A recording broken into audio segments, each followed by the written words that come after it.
दिवाली की खौफनाक रात।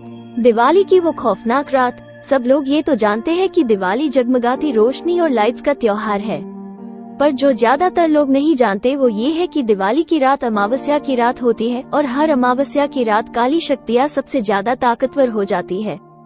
लेकिन 19 साल का सुमित इस बात से अनजान था। वो अपने दोस्त विजय से साथ दिवाली की रात सड़क पर घूम रहा था। तभी विजय की नजर मंदिर के पीछे एक सुनसान से घर के पीछे गई। वहाँ एक सुंदर लड़की लाल साड़ी पहनी दिया जला रही थी। विजय सुमित को लेकर उस घर के पास चला गया। जैसे ही दोनों वहाँ पहुँचे उन्होंने देखा कि पूरा घर दियों से सजा था। उन्हें बालकनी में खड़ी वो सुंदर लड़की नजर आई। उसने फिर वही मन लुभाने वाली मुस्कान देकर उन दोनों को अंदर बुलाने का इशारा दिया।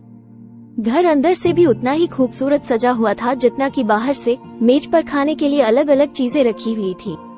सुमित मेज से एक लड्डू उठाकर खाने लगा, पर उसके हाथ से गलती से वो नीचे गिर गया। जैसे ही सुमित लड्डू उठाने के लिए नीचे झुका, उसने देखा कि मेज के नीचे एक भयानक काली परछाई थी जो सुमित को देखते ही कहीं गायब हो गई।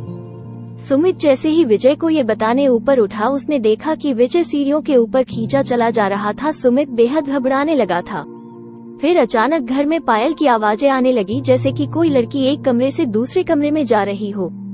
सुमित उस आवाज के पीछे पीछे सीढ़ियों से ऊपर चला गया, लेकिन ऊपर जाते ही उसे कमरे के अंदर पंखे से लटकी हुई एक लाश दिखी। सुमित उस लाश का चेहरा देखकर बुरी तरह कांपने लगा, क्योंकि वो किसी और की नहीं बल्कि विजय की ही लाश थी।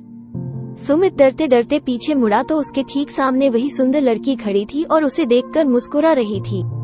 पर इस बार सुमित को वो मुस्कान मन लुभाने वाली नहीं बल्कि बेहद डरावनी लग रही थी।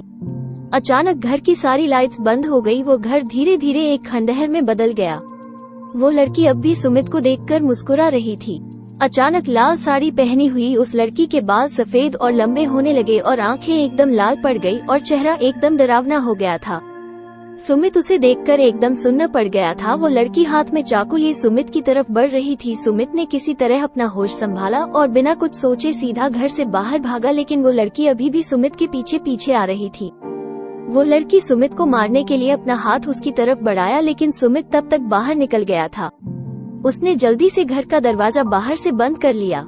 वो लड़की उस दरवाजे को अंदर से बहुत ही तेज से ठोक रही थी, लेकिन अचानक ठोकने की आवाज बंद हो गई और फिर सुमित को उस लड़की की चीखने की आवाज सुनाई देने लगी, जैसे वो उस घर के अंदर कैद हो गई हो।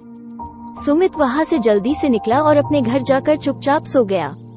अगली सुबह जब सुमित उठा तो उसकी माँ ने बताया कि उसका दोस्त विजय कल रात से लापता है। तब सुमित ने पूरा किस्सा अपनी माँ को बताया। माँ ने उससे कहा कि कई साल पहले दिवाली की रात एक लड़की ने उस घर में आत्महत्या की थी। तब से उसकी आत्मा उसी घर में भटकती रहती है। किसी को कभी पता नहीं चल पाया कि उसने आत्महत्या क्यों की थी और उस घर में कोई भी नहीं जाता।